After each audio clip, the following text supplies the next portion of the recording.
When I first came, I was kind of asked to share my plan. And one of the things I said over and over again was that I didn't have a plan, that indeed Montclair was a very good school system. And nobody could purport to come and have a plan and just put it into action in a school system where things were going quite well. And what I did share was three kind of foundational beliefs and things that I said would guide my work. And the first was that I believe that all students can achieve at high levels. And I believe that before we limit any expectations for any given student, we have to ask ourselves in a real serious way, based on what?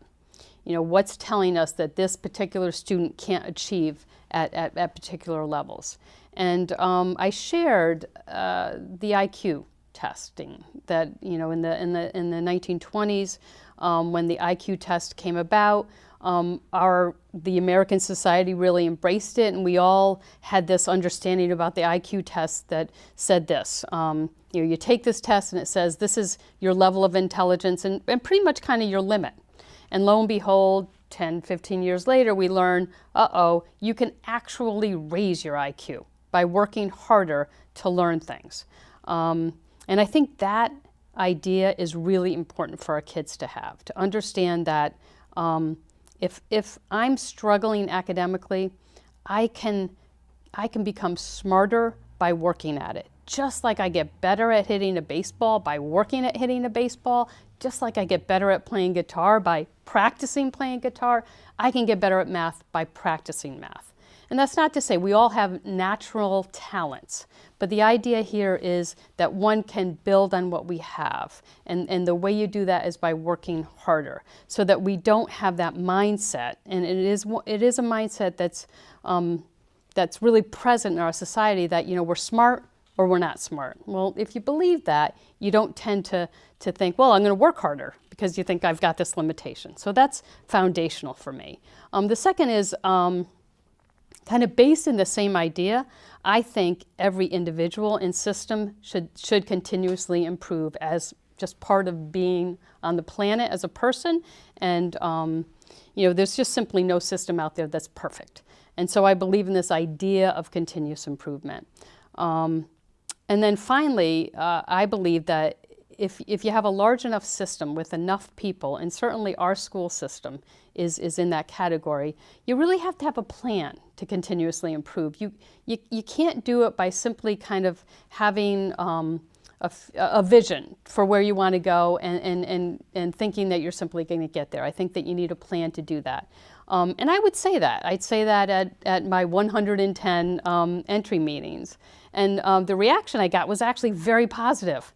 People were like, finally, a plan. We're going to know what works, what doesn't work. We're going to have a plan. We're going to measure whether we're getting to where we want to go, etc.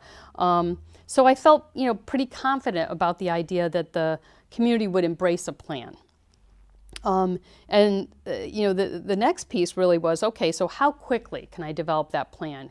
Can I use this first year? You know, I used my first 100 days to gather strengths and challenges. Would I need to develop a plan right after that time frame, or could I kind of develop a plan over a year's time? Well, it became clear to me in those sessions that no, I could not spend a year developing a plan. The community simply didn't have an appetite for that. And so what I decided to do was, rather than develop a 5-year plan, I developed a 2-year plan, something to get us started, put us on the road of understanding planning, and also what drove that was some changes mandated by the state. So the state, you know, I came in November of 2012, and so I was there for, you know, a little bit into the 12-13 school year. Well, the state had mandated 3 major changes be implemented by the next school year, 13-14.